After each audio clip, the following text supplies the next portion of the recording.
இதை யாரும் தவறுதலாக எடுத்துக்கொள்ளக் கூடாது. நாங்க ஹஜ்ஜுடைய மாதத்தில் இருக்கிறோம். அன்பர்களே, மக்காவுடைய பூமியுடைய மகத்துவத்தை பற்றி பேசிக் கொண்டிருக்கிறோம். உண்மையிலேயே என்னோட சமூகத்தில் அதிகமானவங்க இருக்கிறாங்க. நான் காமனாக பேசுறேன் கண்ணியமானவர்களே. அல்லாஹ் பணத்தை கொடுத்திருக்கிறான், அல்லாஹ் செல்வத்தை கொடுத்திருக்கிறான். அது ஆண்களாக இருந்தாலும் பெண்களாக இருந்தாலும் வாலிபர்களாக இருந்தாலும் எத்தனையோ பேர்கள் இருக்கிறார்கள். அவர்களுக்கு சொத்து இருக்குது, செல்வம் இருக்குது. அவங்களோட பாஸ்போர்ட்டை பல நாடுகளுக்கு பயன்படுத்தியிருக்கிறார்கள். பாஸ்போர்ட் ரினியூ பண்ணி எத்தனையோ பாஸ்போர்ட்டை மாற்றிவிட்டார்கள். ஆனால் அந்த மனிதர்களுக்கு, அந்த சீமான்களுக்கு, அந்த சீமாட்டிகளுக்கு, அந்த வாலிபர்களுக்கு அல்லாஹ் தஆலா ஹஜ்ஜுடைய இபாதத்துடைய பாக்கியத்தை கொடுக்கவில்லை. பணம் செல்வந்தம் படைத்தவர்கள் 40 வயதை கடக்காவிட்டால் அத்துணை பேரும் வாலிபர்களாகத்தான் ஷரியத்துடைய பார்வையில் கணிக்கப்படுகிறது. ஆனா ஹஜ்ஜுடைய இபாதத்தை செய்யறதுக்கு தயார் இல்லை. ஹஜ்ரத், எனக்கு 50 வயது கடக்கட்டும், 60 வயது கடக்கட்டும், இனிமைகளை செய்யக்கூடிய பாவங்களை செஞ்சு நாங்க 50 வயது கடந்ததுக்கு பின்னால நாங்க போய் பாவம் மன்னிப்பு கேட்கிறோம். அல்லாஹ் அந்த தருணத்தில் மௌத்தை அவனுக்கு கொடுத்து விட்டான். அல்லாஹ் அந்த தருணத்தில் 35 வயது வாலிபனுக்கு மௌத்தை கொடுத்து விட்டான். உடலில் ஆரோக்கியம் இருக்கிறது, பணம் இருக்கிறது. வலில்லாஹி அலன் நாஸி ஹஜ்ஜுல் பைத்தி மன் இஸ்ததாஅ இலைஹி சபீலா. ஹஜ்ஜுடைய கடமை முன்னேற்றப்பட்டு விட்டது. 50 வயது ஆகும் பொழுது அவனுடைய உடம்பில் ரூஹ் இல்லாவிட்டால் அவன் படைத்தவன் அல்லாஹ்வுக்கு கபரில் என்ன பதில் சொல்லுவான்? கஅபாவினுடைய அந்த வேலையை முடிந்து கடைசி கட்டம், ஒரே ஒரு இடம் இடைவெளி கொடுக்குது. ஒரு கல்லுடைய தேவை ஏற்படுகிறது. இப்ராஹிம் அலைஹிஸ்ஸலாம் அவங்க டயர்டாகிட்டாங்க, இஸ்மாயில் அலைஹிஸ்ஸலாம் அவர்களும் டயர்டாகிட்டாங்க. இந்த மகளை பார்த்து கூறினார்கள், இஸ்மாயில், இந்த இடத்தை அடைப்பதற்காக ஒரு கல்லை சுமந்து வாருங்கள். இஸ்மாயில் அலைஹிஸ்ஸலாம் கஷ்டத்தோடு சிரமத்தோட ஒரு கல்லை சுமந்து வரக்கூடிய தருணத்தில் அன்புக்குரியவர்களே, அந்த இடைவெளியாக இருந்த அந்த இடம் நிரப்பப்பட்டிருந்தது. இஸ்மாயில் அலைஹிஸ்ஸலாம் அவர்கள் வந்து கேட்டாங்க, தந்தையே, இந்த இடத்தை நீங்க எப்படி நிரப்பினீங்க? அந்த நேரத்தில் தான் இப்ராஹிம் அலைஹிஸ்ஸலாம் அவங்க சொன்னாங்க, என்னுடைய அருமை மகனே, அல்லாஹ் தஆலா ஜிப்ரீல் அலைஹிஸ்ஸலாம் அவர்களை அனுப்பினான். ஜிப்ரீல் அலைஹிஸ்ஸலாம் அவர்கள் சுவனத்திலிருந்து ஒரு கல்லை கொண்டு வந்தார்கள். அந்த கல்லை கொண்டு இந்த இடத்தை நான் அடைத்து விட்டேன் என்று கூறிய பிற்பாடு அந்த கல்லு தான் கண்ணியமார்களே, இன்றைக்கு காபாக்கு போகக்கூடியவங்க யாராக இருந்தாலும் அந்த கல்லை தொட்டு முத்தமிடுவதற்கு நாம் முயற்சி செய்வோம்.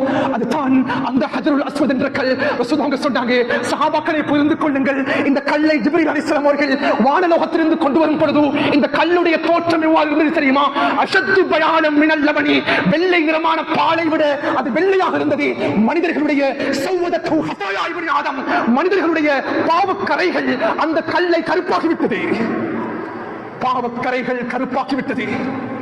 இவ்வுலகத்தில், இப்பிரபஞ்சத்தில், இப்புவிக்கு மேலால் அல்லாஹ் தஆலா எத்தனையோ விதமான தேசங்களும் பிரதேசங்களும் நாடுகளும் இருந்த போதிலும், எத்தனையோ விதமான கிராமங்கள் காணப்பட்ட போதிலும், எத்தனையோ விதமான இடங்கள் தலங்கள் காணப்பட்ட போதிலும், கண்ணியமானவர்களே, அல்லாஹ் தஆலா முழு உலகத்திலேயும் முதன்மை வாய்ந்த பூமியாக, முழு உலகத்திலேயும் பரிசுத்த பூமியாக, முழு உலகத்திலேயும் மகத்துவம் நிறைந்த சிறப்புகள் நிறைந்த பூமியாக, முழு உலகத்திலேயும் அல்லாஹ் தஆலா புனித பூமியாக மக்காவினுடைய பூமியை அல்லாஹ் தேர்வு செய்திருக்கிறான்.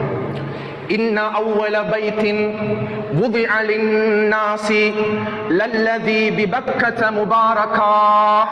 கண்ணியமானவர்களே, மக்காவினுடைய பூமி என்பது அது காபாவினுடைய பூமி.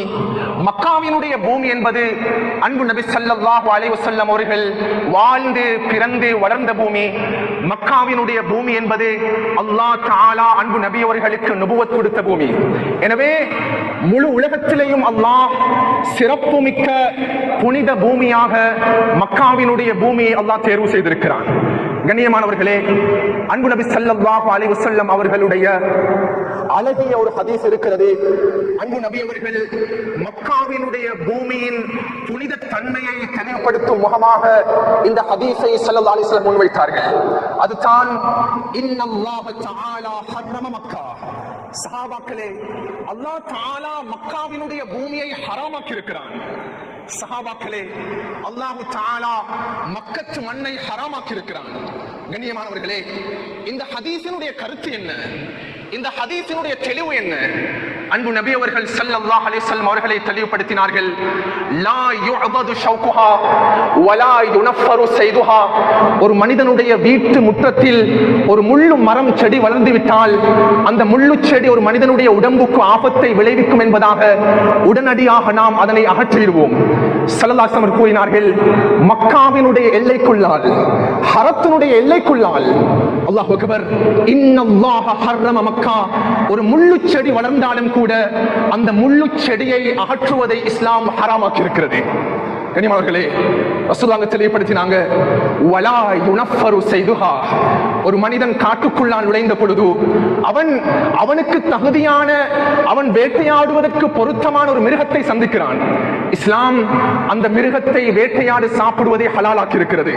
ஸல்லல்லாஹு அலைஹி வஸல்லம் கூறினார்கள், மக்காவினுடைய பூமிக்குள்ளே எல்லைக்குள்ளால் ஒரு வேட்டை பிராணி ஷரீஅத்தில் ஹலாலாக்கப்பட்டிருக்கிறது. அதனை வேட்டையாடி ஹன் பண்ணி சாப்பிடுவது இஸ்லாம் ஆகுமாக்கி இருக்கிறது. ஆனால் மக்காவினுடைய பூமியினுடைய எல்லையை கடந்து வந்து விட்டால் இஸ்லாம் ஹலாலாக்கின வேட்டை பிராணியாக இருந்தாலும் அப்பிராணியை வேட்டையாடி புசிப்பதை இஸ்லாம் ஹராமாக்கி இருக்கிறது. கண்ணியமானவர்களே, எனவே முழு உலகத்திலும் இருக்கக்கூடிய முழு அத்துணை விதமான தேசங்கள், பிரதேசங்கள், நாடுகள், கிராமங்களுக்கு மத்தியில் அல்லாஹ் தஆலா மக்காவினுடைய பூமியை பரிசுத்த பூமியாக, மக்காவினுடைய பூமியை புனித பூமியாக நம்மவர்களுக்கு அல்லாஹ் கொடுத்திருக்கிறான். அன்புக்குரியவர்களே, இன்றைய நாள் என்னுடைய குத்பாவினுடைய மிக முக்கியமான பகுதியாக நாம் துல்காதாவுடைய மாதத்தில் அமர்ந்திருக்கிறோம். முழு உலகத்தில் இருந்தும் பல லட்சக்கணக்கான மக்கள் அல்லாஹ் அக்பர் தங்களுடைய பணங்களையும் செல்வங்களையும் செலவழித்த நிலைமையில், தங்களுடைய உடம்பை அர்ப்பணித்த நிலைமையில் ஹஜ்ஜுடைய இபாதத்துக்காக வேண்டி பிரயாணம் செய்து கொண்டிருக்கக்கூடிய தருணத்தில் கண்ணியமானவர்களே, நானும் இந்த மிம்பர் மேடையிலிருந்து அல்லாஹ்விடத்தில் பிரார்த்தனை செய்து கொள்கிறேன். அல்லாஹ் தஆலா நம் அனைவர்களுக்கும் மரணத்திற்கு முன்பு அந்த மக்காவினுடைய பூமியில் நம்முடைய கால் பாதங்களை வைத்து ஹஜ்ஜுடைய இபாதத்தை நிறைவேற்றக்கூடிய சந்தர்ப்பத்தை அல்லாஹ் கொடுத்திருவானாக. கண்ணியமானவர்களே, எனவே இந்த மக்கத்து மண்ணினுடைய சிறப்பம்சங்கள் என்ன, இந்த மக்கத்து பூமியினுடைய மகத்துவங்கள் என்ன, அல்லாஹ் இந்த பூமியில் அமைத்திருக்கக்கூடிய மஸ்ஜிதுல் ஹராம் கஅபாவில் அல்லாஹ் மறைத்து வைத்திருக்கக்கூடிய வரலாற்று சார்ந்த குறிப்புகள் என்ன? கண்ணியமானவர்களே, இஸ்லாமிய வரலாற்று ஆசிரியர்கள் தெளிவுபடுத்துகிறார்கள், இஸ்லாமிக் ஹிஸ்டரியினுடைய பார்வையில், இஸ்லாமிய வரலாற்றினுடைய பார்வையில் கண்ணியமானவர்களே, மக்காவினுடைய பூமிக்கு 50க்கும் மேற்பட்ட பெயர்கள் சூட்டப்பட்டிருக்கிறது. மக்காவினுடைய பூமிக்கு 50க்கும் மேற்பட்ட பெயர்களை கொண்டு வர்ணிக்கப்பட்டிருக்கிறது. மக்காவினுடைய பூமியினை அழகிய 50 விதமான பெயர்களை கொண்டு அது சூட்டப்பட்டிருக்கிறது. ஒரு விடயம் இருக்கும் பொழுது அந்த விடயத்தினுடைய சிறப்பம்சங்களும் மகத்துவங்களும் அதிகரிக்க அதிகரிக்க கண்ணியமானவர்களே, அதனுடைய பெயர்களும் வர்ணங்களும் அதிகரித்துக் கொண்டே போகும். இதனால தான் ஸல்லல்லாஹு அலைஹி வஸல்லம் அவர்களுக்கு 200க்கும் மேற்பட்ட பெயர்கள் இருப்பதாக குறிப்பிடப்படுகிறது. அன்பு நபியுடைய சிறப்பம்சம், சில அறிஞர்கள் கூறுகிறார்கள், நீங்க 200 பெயர்கள் என்று சொல்லவானாம். அன்பு நபி அவர்கள் ஸல்லல்லாஹு அலைஹி வஸல்லம் அவர்களுக்கு more than 1000 names for Prophet ஸல்லல்லாஹு அலைஹி வஸல்லம். அல்லாஹ் அன்பு நபி அவர்களுக்கு 1000க்கும் மேற்பட்ட பெயர்கள் இருக்கிறது. கனிமர்களே, ஒரு விடயத்தினுடைய சிறப்பம்சங்கள் அதிகரிக்கும் பொழுது அதனுடைய பெயர்களும் அதனுடைய வர்ணனைகளும் அதிகரித்துக் கொண்டே போகும். இதனால தான் அரபிகளிடத்துல சிங்கத்துக்கு ஒரு தனி மதிப்பு இருக்குது. கண்ணியமானவர்களே, அது வீரத்துக்கு முன்னுதாரணமாக சிங்கத்தை முன்வைப்பார்கள். அரபிகள் சிங்கத்தை பலவிதமான பெயர்களை கொண்டு வர்ணிப்பார்கள். சிங்கத்துக்கு அதிகமான பெயர்கள் அரபிகளின் மூலமாக சூட்டப்பட்டிருக்கிறது. அல்லாஹ் அக்பர். வரலாற்று ஆசிரியர்கள் கூறுகிறார்கள், அல்லாஹ் தஆலா எங்களுக்கு இந்த மக்காவுடைய பூமியை கொடுத்திருக்கிறான். வரலாற்றினுடைய பார்வையில் இந்த மக்கத்து மண்ணிற்கு 50க்கும் மேற்பட்ட அழகிய பெயர்கள் குறிப்பிடப்பட்டிருக்கிறது. அந்த 50க்கும் மேற்பட்ட பெயர்கள் மக்காவினுடைய பூமியினுடைய மகத்துவத்தையும் மக்கத்து மண்ணினுடைய சிறப்பு தன்மையும் நம்மவர்களுக்கு தெளிவாக முன்வைத்திருக்கிறது. அதில் கண்ணியமானவர்களே, ஆச்சரியம் என்ன தெரியுமா? குர்ஆன்ல அல்லாஹ் தஆலா சூரத்துல் ஃபாத்திஹாவுல இருந்து சூரா நாஸ் வரைக்கும் அந்த 50 பெயர்களையும் 5 பெயர்களை அல்லாஹ் விசேடமாக தேர்வு செய்து மக்காவினுடைய வர்ணனைகளை அல்லாஹ் முன்வைத்துக் கொண்டிருக்கிறான். அந்த 5 பெயர்களில் முதலாவது பெயர் நாம் அனைவர்களும் அறிந்து வைத்திருக்கிறோம். அதுதான் மக்கா என்பதாக குர்ஆன் பெயர் சொல்கிறது. பிபத்னி மக்கா. கண்ணியமானவர்களே, இரண்டாவதாக மக்காவிற்கு குர்ஆன் வைக்கக்கூடிய பெயர் இன்ன அவ்வல பைத்தின் wudi'a lin-nasi லல்லதி பிபக்கத முபாரகா. குர்ஆன் கூறுகிறது இந்த புனித பூமிக்கு வைக்கப்பட்டிருக்கக்கூடிய அடுத்த பெயர் தான் பக்கா என்பதாக அழைக்கப்படுகிறது. கண்ணியமானவர்களே, அறிஞர்கள் தெளிவுபடுத்துறாங்க, ஏன் இந்த பூமிக்கு மக்கா என்ற பெயர் வைக்கப்பட்டது, ஏன் இந்த பூமிக்கு பக்கா என்ற பெயர் வைக்கப்பட்டது. நாச்சாதிவு, இந்த மண்ணிற்கு நாச்சாதிவு என்ற பெயர் எவ்வாறு வந்தது? அதற்கு அரபியில் வஜ்ஹு தஸ்மியா என்பதாக அழைப்பார்கள். ஒவ்வொரு ஊருக்கும் ஒரு பெயர் சூட்டப்பட்டால் அதற்கு ஒரு காரணம் இருக்கும். அறிஞர்கள் தெளிவுபடுத்துறாங்க, ஏன் இந்த பூமிக்கு மக்கா என்றும் பக்கா என்றும் பெயர் வைக்கப்பட்டது என்றால் லிஅன்னஹா தமுக்குல் ஜபாபிரா, லிஅன்னஹா தபுக்குல் ஜபாபிரா. மக்காவினுடைய பூமியை உலகத்தில் எவ்வளவு பெரிய ஆட்சியாளன், எவ்வளவு பெரிய அரசனாக இருந்தாலும் அந்த பூமியை அதிகாரம் செலுத்த நாடிவிட்டால், அந்த பூமியை அடக்க நாடிவிட்டால், அந்த பூமி அந்த அரசனை, அந்த ஆட்சியாளரை அழித்து சாம்பலாக்கிவிடும். இதனால் தான் மக்காவுக்கு மக்கா என்றும் மக்காவுக்கு பக்கா என்றும் பெயர் சூட்டப்பட்டிருக்கிறது.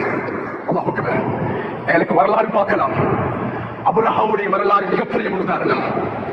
குர்ஆன் மூன்றாவதாக தெளிவுபடுத்துகிறது, லா உக்ஸிமு பிஹாதல் பலத். முஃபஸ்ஸிர்கள் தெளிவுபடுத்துறாங்க, அல்லாஹ் தஆலா மக்காவினுடைய பூமிக்கு அல் பலத் என்ற பெயரை சூட்டியிருக்கிறான். நான்காவதாக வதரபல்லாஹு மஸலன் கர்யத்தன் கானத் ஆமினத்தன் முத்மஇன்னா. கர்யா என்ற பெயர் சூட்டப்பட்டிருக்கிறது. கண்ணியமானவர்களே, இறுதியாக ஆச்சரியமான பெயர், அழகிய பெயர், வலிதுந்திர உம்மல் குரா, வலிதுந்திர உம்மல் குரா. இந்த பூமிக்கு அல்லாஹ் தஆலா குர்ஆனில் உம்முல் குரா என்ற பெயரை சூட்டியிருக்கிறான். கண்ணியமானவர்களே, உம்முல் குரா என்ற பதத்துக்கு உலகத்தில் இருக்கக்கூடிய அத்துணை விதமான தேசங்களுடைய, அத்துணை விதமான நாடுகளுடைய, அத்துணை விதமான கிராமங்களுடைய, அத்துணை விதமான தலங்களுடைய தாய் மண் என்பதாக இந்த பூமிக்கு குர்ஆன் பெயர் வைத்திருக்கிறது. வலிதுந்திர உம்முல் குரா. அல்லாஹ் அக்பர். கண்ணியமானவர்களே, இந்த அத்துணை பெயர்களும் மக்கத்து மண்ணினுடைய சிறப்பம்சத்தை நம்மர்களுக்கு அதிகரித்துக் கொண்டே போகிறது. நான் இந்த பிக் மெசேஜ் நாங்கள் ஒவ்வொருவரும் எடுத்துக்கொள்ளும். துல்காதாவுடைய மாதம் இது. முழு உலகத்தில் இருந்தும் ஹஜ்ஜுடைய இபாதத்துக்காக மக்கள் பிரயாணம் செய்யக்கூடிய மாதம் இது. கண்ணியமானவர்களே, இந்த உலகத்தில் அல்லாஹ் தஆலா லட்சத்துக்கும் மேற்பட்ட நபிமார்களை அனுப்பிய போதிலும் ஒவ்வொரு நபியும் அந்தந்த தேசங்களுக்கு தேர்வு செய்யப்பட்டு அனுப்பப்பட்டார்கள். ஷாமுடைய பகுதி, பலஸ்தீனுடைய பகுதி, ஈஜிப்டுடைய பகுதி, ஈராக்குடைய பகுதி, பலவிதமான நபிமார்கள் உலகத்தினுடைய நாலா பக்கங்களுக்கும் அவர்கள் அனுப்பப்பட்டுக் கொண்டே இருந்தார்கள். ஆனால் கண்ணியமானவர்களே, வரலாற்றினுடைய பார்வையில் குர்ஆன் எங்களுக்கு முன்வைத்திருக்கிறது, எந்த இடத்திலையும் அன்பு ரசூல் அவர்கள் தான் மக்காவினுடைய பூமியினுடைய முதல் நபியும் நபியவர்கள் தான், மக்காவினுடைய பூமியுடைய இறுதி நபியும் நபியவர்கள் தான். ரசூலுல்லாஹிக்கு முன்னால மக்கத்து மண்ணில் நபியத்தினுடைய பொறுப்பை சுமந்து கொண்டு எந்த நபியையும் அல்லாஹ் தஆலா அந்த மண்ணுக்காக வேண்டி தேர்வு செய்யவில்லை. அவ்வளவு வபியின் வாய்ஸ். இதனால்தான் சொல்லுவாங்க, ரசூலுல்லாஹுடைய 63 வருட வாழ்க்கையில, கண்ணியமானவர்களே, 53 வருட வாழ்க்கை ரசூலுல்லாஹ் அவர்கள் மக்காவுடைய பூமியில் வாழ்ந்திருக்கிறார்கள். வெறுமனே 10 வருடங்கள் ரசூலுல்லாஹ் அவர்கள் மதீனத்து மண்ணில் தேர்வு செய்தார்கள். அதுவும் நிர்பந்தத்துடைய அடிப்படையில் மதீனத்துடைய மூலக்குள்ள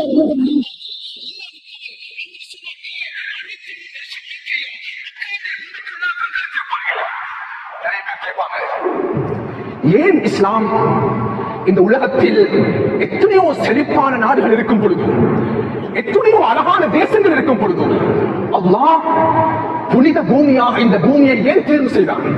அன்புக்குரியவர்களே, உலமாக்கள் இருக்கிறாங்க, கேளுங்க. அல்லாஹ் தஆலா இந்த உலகத்துக்கு அனுப்பின லட்சத்துக்கும் மேற்பட்ட நபிமார்களையும் எந்த நபியும் மக்கத்து பூமிக்காக வேண்டி அன்பு நபியோர்களை தவிர நபியாக தேர்வு செய்யப்படவில்லை. ஆனால் உலகத்தில் அனுப்பப்பட்ட அத்துணை நபிமார்களும் மக்காவுடைய பூமியை தன்னுடைய கால்பாதத்தில் வைத்திருக்கிறார்கள். எந்த நபியும் நான் நபியாக மக்கத்து பூமிக்கு தேர்வு செய்யப்படவில்லை என்று ஒதுக்கப்படவில்லை. உலகத்தில் அனுப்பப்பட்ட அத்துணை நபிமார்களும் மக்காவுடைய பூமிக்குள்ளால் தன்னுடைய கால் பாதத்தை வைக்காதவர்கள் யாரும் கிடையாது. இதனால தான் சஹீஹ் முஸ்லிமுடைய நரேஷன் இது. ஸல்லல்லாஹு அலைஹி வஸல்லம் ஹஜ்ஜுடைய இபாதத்துக்காக வருவாங்க. சஹாபாக்கள் பின்னால் இருக்கிறார்கள். கண்ணியமானவர்களே, ஒரு பள்ளத்தாக்கை நபியவர்கள் சந்தித்தார்கள். சல்லல்லாஹு கேட்டாங்க சஹாபாக்களை பார்த்து, சஹாபாக்களே, ஐயோ வாதின் ஹாதா, இது என்ன பள்ளத்தாக்கு? உங்களுக்கு யாராவது தெரிஞ்சவங்க இருக்கிறீங்களா? ஒரு சஹாபி சொன்னார், யா ரசூலுல்லாஹ், இது தான் மக்காவுடைய பூமியில் வாதில் அஸ்ரக் என்பதாக அழைக்கப்படக்கூடிய பள்ளத்தாக்கு. சல்லல்லாஹு சொன்னாங்க, சஹாபாக்களே, இந்த வாதில் அஸ்ரக்கின் ஊடாக கண்ணி அம்புர் இலா மூஸா அலைஹிஸ்ஸலாம், இந்த இடத்தினூடாக இந்த வாதில் அஸ்ரக்கை கடந்து நபி மூஸா அலைஹிஸ்ஸலாத்து வஸ்ஸலாம் அவர்கள் இந்த இடத்தால் கடந்து செல்வதை என்னுடைய கண்ணால் நான் பார்க்கிறேன். அதாவது அவர் உலகத்தில் வாழக்கூடிய தருணத்தில் இந்த வாதில் அஸ்ரக்கை கடந்து நபி மூஸா அலைஹிஸ்ஸலாம் அவர்கள் லப்பைக் அல்லாஹும்ம லப்பைக், லப்பைக் அல்லாஹும்ம லப்பைக், லப்பைக் அல்லாஹும்ம லப்பைக் என்ற தக்பீர் முழக்கத்துடன் இந்த மக்காவுடைய பூமியில் வாதில் அஸ்ரக்கை கடந்து சென்றிருக்கிறார்கள். அந்த காட்சியுடைய கண்ணுக்கு காட்டப்படுகிறது. இந்த ஹதீஸை ரிவாயத் செய்யக்கூடிய ராவி கூறுகிறார், ரசூலுல்லாஹ் எவ்வளவு தெளிவாக சொன்னாங்கண்டா, நபி மூஸா அலைஹிஸ்ஸலாம் அவர்கள் எந்த நிறம் ஆடையை அணிந்து சென்றார்கள் என்ற விடயத்தை நபி அவங்க தெளிவுபடுத்தினாங்க. நான் அதை மறந்துட்டேன், அதை நான் மறந்துவிட்டேன். சஹாபாக்கள் கூறுகிறார்கள், ரசூலுல்லாஹ் நடக்க ஆரம்பிச்சாங்க, நடந்து கொண்டு போனார்கள். கனிவார்களே, அல்லாஹ் அக்பர், ஒரு மலை அடிவாரம் வந்தது. அந்த மலை அடிவாரத்தில் ரசூலுல்லாஹ் நின்றார்கள். நின்று சஹாபாக்களை பார்த்து கேட்டார்கள்,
மக்காவுடைய பூமிக்குள்ள நுழைஞ்சு தன்னுடைய ஒட்டகத்துக்கு மேலே ஏறி ரசூலுல்லாஹி ஸல்லல்லாஹு அலைஹி வஸல்லம் அவர்கள் தான் பிறந்த பூமியோடு பேச ஆரம்பித்தார்கள்.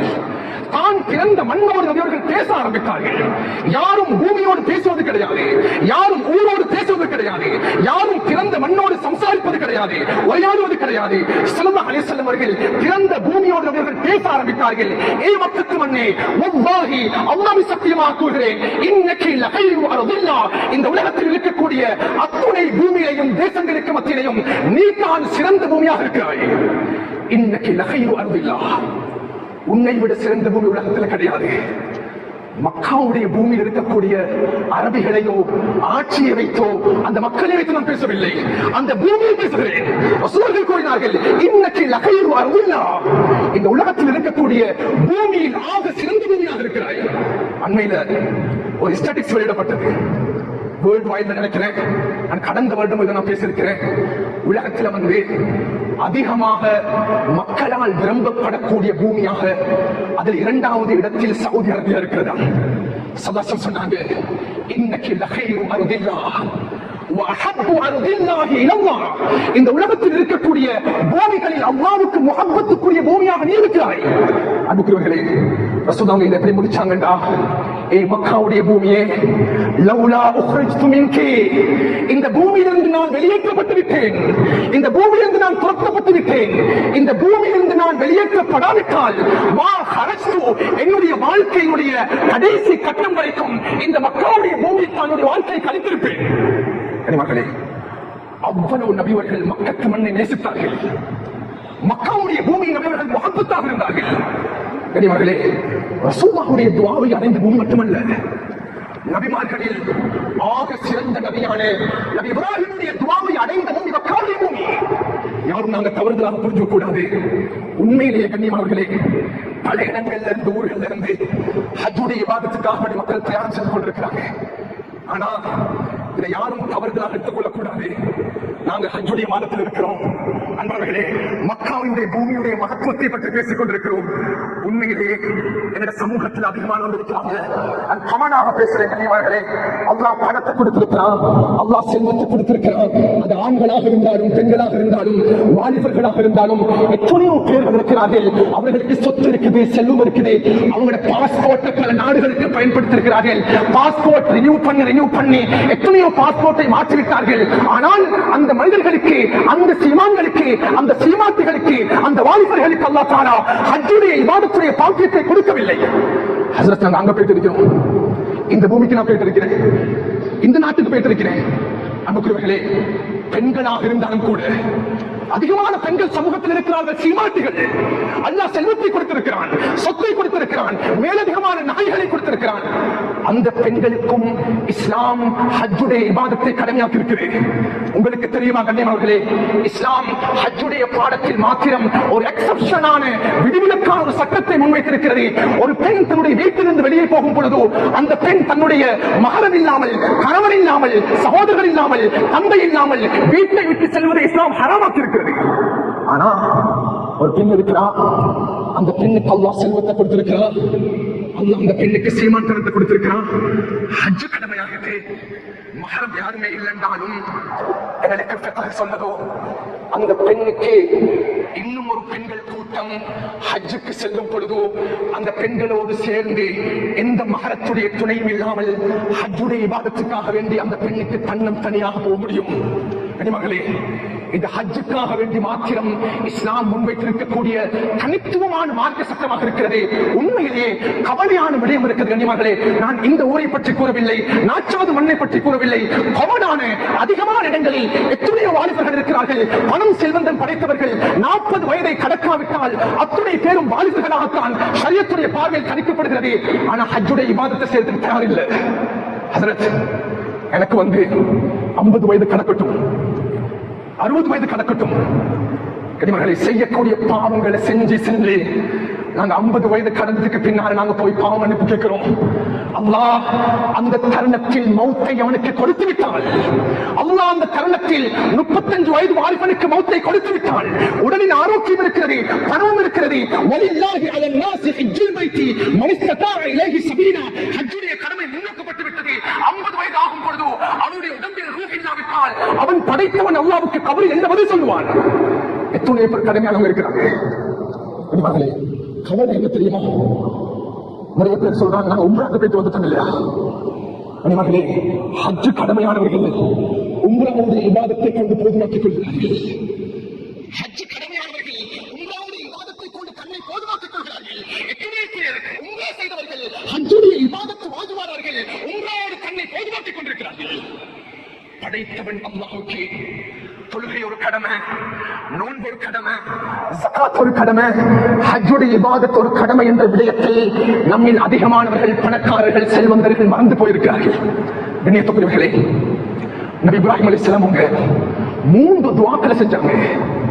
அந்த துஆ மதீனாவுக்கும் கிடையாது, அந்த துஆ எவனுக்கும் கிடையாது, அந்த துஆ பலஸ்தீனுக்கும் கிடையாது. இப்ராஹிம் அலைஹிஸ்ஸலாம் அவர்கள் மக்கத்து பூமியில் இருக்கக்கூடிய அந்த மக்களுக்கும் மக்கத்து மண்ணுக்கும் 3 துஆக்கள் செய்தார்கள்.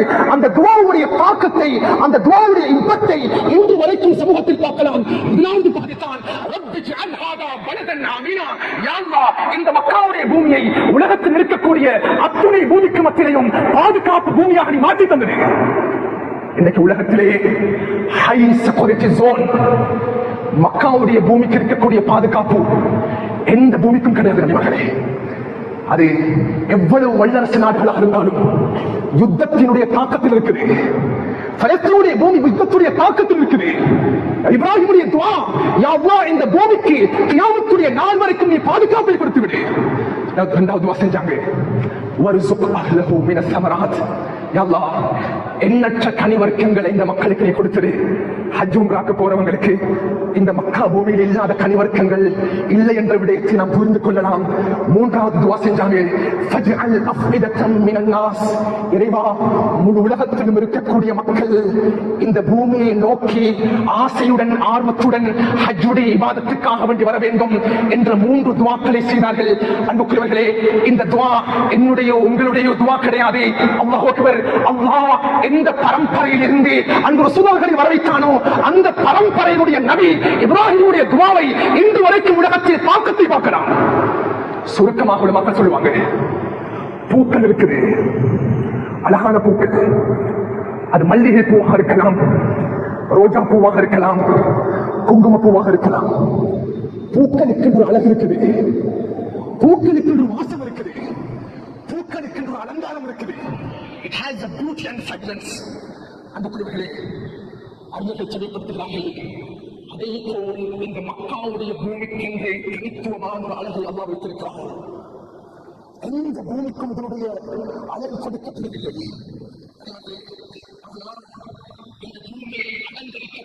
இன்னும் ஒரு பகுதி அல்லாஹ் அந்த மக்காவுடைய பூமி வைத்திருக்கிறான். அது தான் கண்ணியமானவர்களே, அந்த பூமியில் இருக்கக்கூடிய மஸ்ஜிதுல் ஹராமும் கஅபத்துல்லாஹும் இந்த பூமிக்கென்று தனி சிறப்பு இருக்கிறது. அதையும் தாண்டி இந்த பூமியில் அல்லாஹ் தஆலா ஏற்பாடு செய்திருக்கக்கூடிய இந்த மஸ்ஜிதுல் ஹராமின் மூலமாகவும் இந்த கஅபாவின் மூலமாகவும் இந்த பூமியுடைய தனித்துவமும் இந்த பூமியுடைய சிறப்பம்சமும் அதிகரித்துக் கொண்டிருக்கிறது. அல்லாஹ் அக்பர். சிங்கள மக்கள் கூட சொல்லுவாங்க, பௌத்த மக்கள் கூட யாராவது ஒருத்தர் அழகா நீளமான ஜுப்பாவை போட்டுட்டு தொப்பி போட்டு தாடி வச்சு போனண்டா அது சிங்கள மனிதன் கூட சம்டைம் அவங்கள்ட்ட கேட்டிருக்கலாம், ஒவ்வொருத்தமா மக்க மட்டங்கள் தேனவங்க. ஏனென்றா அந்த பூமியுடைய மகத்துவம் பௌத்த மக்களுடைய கல்வில கூட இருக்கிறது, மாற்று மதத்தில் உள்ளவங்களை கூட இருக்குது. அன்புக்குரியவர்களே, சுப்ஹானல்லாஹ், இந்த இடத்துல தான் நாங்க நீங்க விளங்கணும்.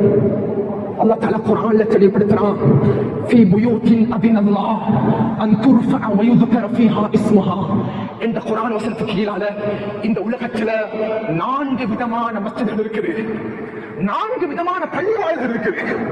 இந்த 4 விதமான பள்ளிவாயல்களுடைய சிறப்பம்சத்தை எந்த பள்ளிவாசல்களுக்கும் கட்டிடத்துக்கும் அடைய முடியாது. உலகத்தில் ஒரு மனிதன் 1000 மாடிகளை கொண்ட ஒரு கட்டிடத்தை கட்டி தங்கத்தால் அலங்கரித்தாலும் கூட இந்த 4 மஸ்ஜிதுகளுடைய சிறப்பம்சத்தை அடைய முடியாது. காரணம் என்னண்டா, லம் யுப்னஹுன்ன இல்லா நபி. இந்த 4 மஸ்ஜிதுகளையும் கட்டினது 4 விதமான நபிமார்கள். அதில் முதலாவது கண்ணியமானவர்களே, அல்லாஹ் நபி இப்ராஹிமின் மூலமாகவும் இஸ்மாயில் அலைஹிஸ்ஸலாம் மூலமாகவும் கஅபத்துல்லாஹ் கட்டப்படுகிறது. இந்த இடத்துல நாங்கள் அதிகமானவங்க ஒரு மிஸ் அண்டர்ஸ்டாண்டிங் பண்ணிருக்கிறோம். கஅபா என்றது அது நபி இப்ராஹிமின் மூலமாகவும் நபி இஸ்மாயில் மூலமாகவும் முதலாக கட்டப்படவில்லை. கஅபா என்பது இப்ராஹிம் மூலமாகவும் இஸ்மாயில் மூலமாகவும் முதலாக கட்டப்படவில்லை.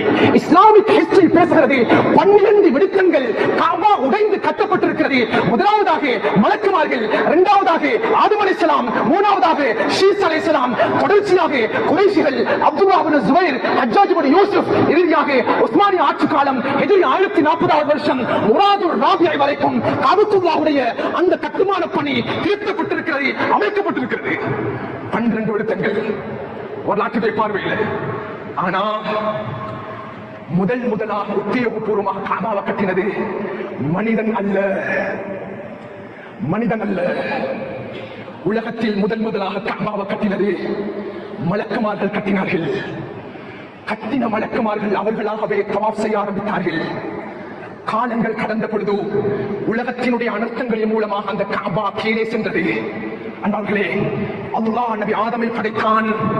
நபி ஆதம் அலைஹிஸ்ஸலாம் அவர்கள் மனிதர்களில் முதலாக கஅபாவை கட்டினாங்க. காலங்கள் கடந்தது, அந்த கஅபா மறுபடியும் பூமியோடு சேர்ந்தது. நபி ஆதமுக்கு பின்னால் ஷீஸ் அலைஹிஸ்ஸலாம் மூலமாக கட்டப்பட்டது. கண்ணியமானவர்களே, 4வது கட்டம் தான் அந்த பூமி கிட்டோட கஅபா போனதுக்கு பின்னால அல்லாஹ் தஆலா நபி இப்ராஹிம் அலைஹிஸ்ஸலாம் பார்த்து சொல்றான், அன்தஹீரா பைத்திய லித்தாயிஃபீன வல் ஆகிஃபீன வர்ருக்கஇஸ் சுஜூத். நபி இப்ராஹிமே, நீங்களும் உங்களுடைய மகன் இஸ்மாயிலும் சேர்ந்து இந்த பூமியோடு இருக்கக்கூடிய இந்த கஅபாவை நீங்கள் பரிசுத்தப்படுத்தி இந்த கஅபாவை நீங்கள் கட்டியிருப்பீர்கள். அல்லாஹ்வுடைய கட்டளை வந்துட்டு.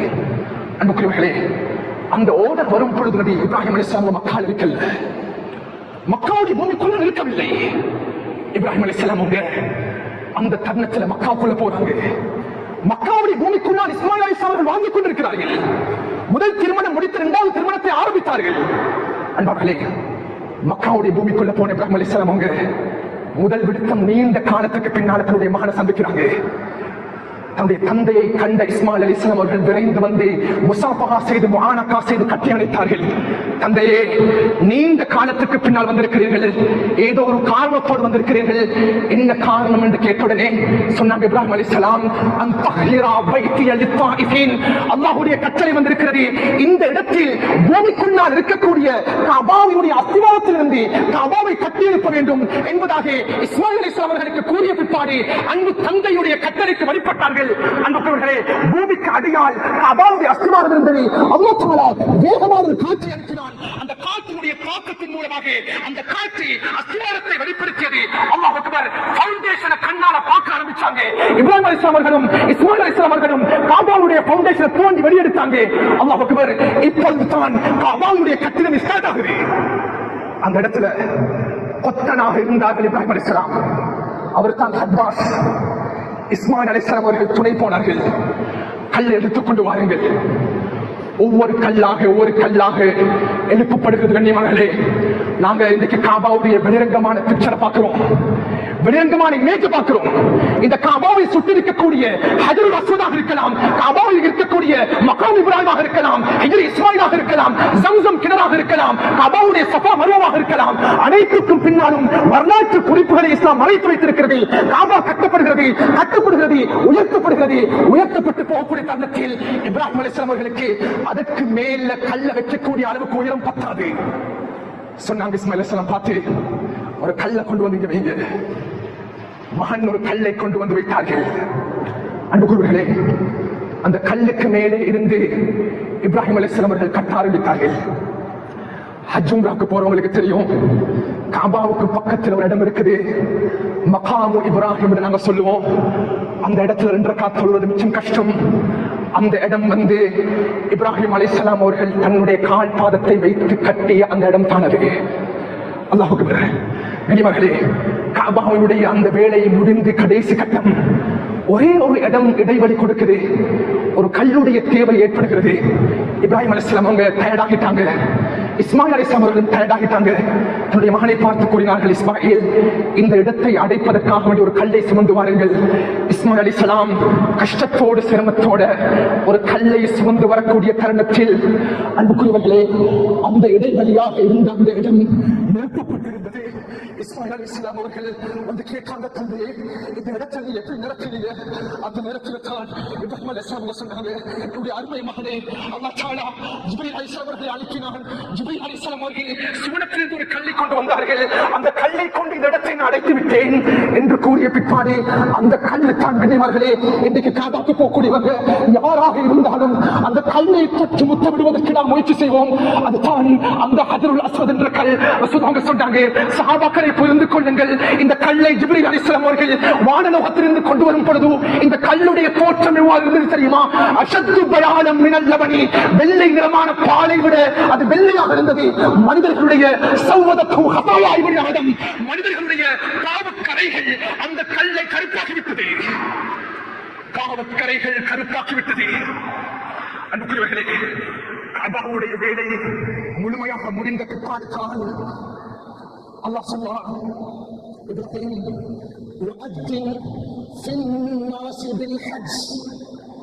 உலகத்தில் இருக்கக்கூடிய மக்களுக்கு ஹஜ்ஜுடைய இபாதத்தை கடமை இருக்கிறேன்,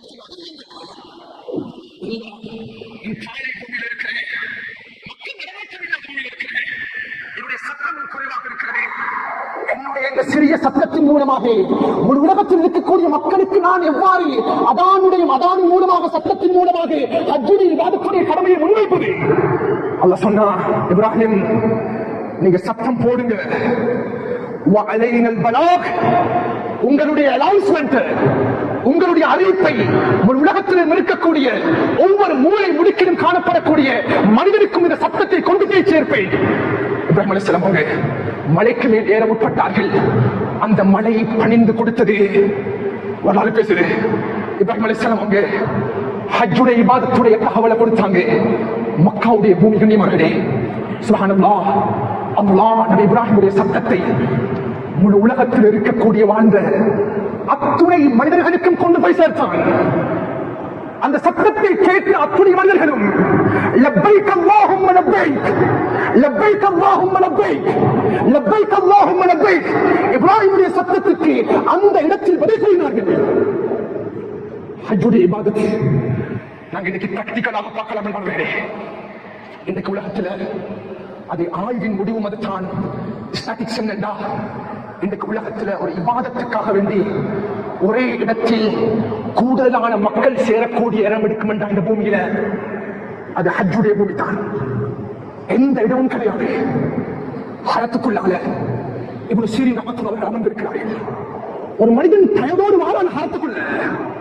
இப்னு சீரினுடைய முகத்தை பார்த்து சலாம் சொன்னான். இப்னு சீரின் ரஹ்மத்துல்லாஹி பதில் சொன்னாங்க. அந்த மனிதன் கேட்டான், அறிஞரே நீங்க எங்கிருந்து ஹஜ்ஜுக்கு வந்திருக்கிறீங்க? இப்னு சீரின் ரஹ்மத்துல்லாஹி சொன்னாங்க, தொலை தூர தேசத்திலிருந்து ஹஜ்ஜுக்கு வந்திருக்கிறேன். 2 மாதங்கள் பிரயாணம் செய்து வந்திருக்கிறேன். அல்லாஹ் அக்பர். அப்படின்னா எங்க ஒரு நாடு ஈராக்குடைய பகுதியிலிருந்து ஹஜ்ஜுக்கு வந்திருக்கிறேன். அந்த மனிதர் சொன்னாரு, இப்னு சீரின் அவர்களே, இன்னமா அன்த மின் ஜீரானில் ஹரம். ஈராக் என்பது எங்க பக்கத்து வீடு மாதிரி. மக்காவிலிருந்து மிச்சம் தூரம் கிடையாது. நான் எங்கிருந்து வந்திருக்கிறேன் உங்களுக்கு தெரியுமா? இப்னு சீரின் ஆச்சரியம் அடைந்தாங்க. எங்கிருந்து வந்திருக்கிறா? சொன்னாங்க, உலகத்தினுடைய தொங்கலான ரஷ்யாவுடைய தேசத்திலிருந்து 5 வருடங்களுக்கு முன்னால என்னுடைய உறவுகளையும் மனைவியும் குழந்தைகளையும் விட்டு வண்ணமாக நான் ஹஜ்ஜுடைய இபாதத்துக்காக வேண்டி புறப்பட்டு 5 வருடங்கள் பூர்த்தியாகி இன்றைய தினம் தான் ஹரத்துக்குள்ளாருடைய கால்பாதம் பட்டிருக்கிறது. அல்லாஹ் அக்பர். இன்றைக்கு டிக்கெட் போட்டோம் என்றா நாங்கள் அடுத்த நாள் ஹஜ்ஜில் காபால பிரயாணங்கள் லேசப்படுத்தப்பட்டு விட்டது. ஆனா நாங்க ஹஜ்ஜுடைய இபாதத்தை செய்யறதுக்கு நாங்க தயாரில்லை. அடிமார்களே, நான் மீண்டும் ஞாபகப்படுத்திக் கொள்ள விரும்புகிறேன். அடுத்த வருடம் ஹஜ்ஜுக்கு இன்னும் 12 மாதம் இருக்குது. எங்கட கல்பை நாங்க மனசுல கை வச்சு பார்த்தா, அல்லாஹ் எனக்கு சக்தியை தந்திருக்கிறான், பணத்தை தந்திருக்கிறான். ஹஜ் செய்யாம நான் இருக்கிறேன் என்றா இந்த தருணத்தோடு அல்லாஹ் எனக்கு மௌத்தை தந்திருக்கிறாள். இஸ்லாத்தினுடைய 50 கடமைகளில் ஒரு கடமையை நான் மிஸ் ஆகிட்டேன். அல்லாஹ்வை பாதுகாக்கணும். அடிமார்களே, இறுதியாக நான் எங்க ஹுத்பாவுடைய பகுதியாக எங்களுக்கு நான் இந்த மஸ்ஜிதோடு தொடர்பான பகுதிகளை பேசிக்கொண்டு வரதுனால உண்மையிலேயே ஒரு மனிதன் ஹரத்துக்குள்ள போய் 2 ரக்காத் தொழுதானண்டா ஹதீஸ்ல பதிவு செய்யப்பட்டிருக்கிறது 1 லட்சத்துடைய நன்மை அல்லாஹ் கொடுக்கிறான். ஒரு மனிதன் மஸ்ஜிதுல் அக்ஸாக்குள்ளால போய் 2 ரக்காத் தொழுதானண்டா 1000 ரக்காத்துடைய நன்மை அல்லாஹ் கொடுக்கிறான். ஒரு மனிதன் மஸ்ஜிது குபாக்குள்ளால போய் 2 ரக்காத் தொழுதானண்டா ஒரு உம்ராவுடைய நன்மை அல்லாஹ் கொடுக்கிறான். அதே போல் மதீனத்துல் முனவ்வராக்குள்ள ஒரு மனிதன் 2 ரக்காத் தொழுதானண்டா 1000 ரக்காத்துடைய நன்மை கொடுக்கப்படுது. அன்புக்குரியவர்களே, இந்த 4 மஸ்ஜிதுகள் தான் உலகத்தில் இருக்கக்கூடிய சிறப்புக்குரிய மஸ்ஜித்.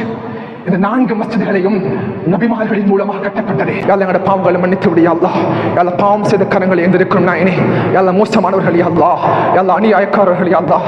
யா அல்லாஹ், நாம் பாவம் செய்த கரங்களை உன் பக்கம் ஏந்திருக்கிறோம் யா அல்லாஹ். என்னோட பாவங்களை மன்னித்து விடு யா அல்லாஹ். கல்புகள் கருத்து போயிருக்கிறது யா அல்லாஹ். கல்புகள் நாசமாகி போயிருக்கிறது யா அல்லாஹ்.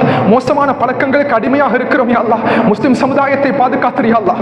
வாலிபர்களை பாதுகாத்து நாயனே. பெண்களை பாதுகாத்து யா அல்லாஹ். பெண்களுக்கு ஹிஜாபுடைய வாழ்க்கையை நசீவாக்கு யா அல்லாஹ். பெண்களுக்கு தீனுடைய வாழ்க்கையை கொடுத்தியா அல்லாஹ். பெண்களுக்கு தீனுடைய ஹயாத்தை கொடுத்தியா அல்லாஹ். பெண்கள் இஸ்லாமிய கல்வியோடு வாழக்கூடிய சந்தர்ப்பத்தை கொடுத்தியா அல்லாஹ். அல்ல கெட்ட மௌத்த விட்டு எங்களை பாதுகாத்தியா அல்லாஹ். குடிக்காரன் என்ற பேரங்களுக்கு தந்திராதே அல்லாஹ். அல்ல மோசமானவன் என்ற பேரங்களுக்கு கொடுத்திராதே அல்லாஹ். தொழுகை இல்லாதவன் மௌத்தாகிட்டான் என்ற பேரங்களுக்கு தந்திராதே அல்லாஹ். ஜினா செஞ்சவன் மௌத்தாகிட்டான் என்ற பேரங்களுக்கு தந்திராதே அல்லாஹ். பலஸ்தீன் மக்களை பாதுகாத்து நாயனே. இந்த ஊருடைய செழிப்பை நீ பாதுகாத்தியா அல்லாஹ். சிறந்த நிர்வாக தெரிவை ஏற்படுத்தி தந்திரியா அல்லாஹ். ஹஜ்ஜுடைய பாக்கியங்களுக்கு நசீபாக்கிறியா அல்லாஹ். உம்ராவுடைய பாக்கியங்களுக்கு நசீபாக்கிறியா அல்லாஹ். அன்பு நபியுடைய மதீனாவுடைய மண்ணை மிரிக்கக்கூடிய பாக்கியங்களுக்கு தந்திரியா அல்லாஹ். அங்கே எங்களுக்கு வஃபாத்துடைய சந்தர்ப்பங்களுக்கு நசீபாக்கிறியா அல்லாஹ். இந்த துஆவை கபூல் செஞ்சிரு நாயனே. வல்ஹம்துலில்லாஹி ரப்பில் ஆலமீன்.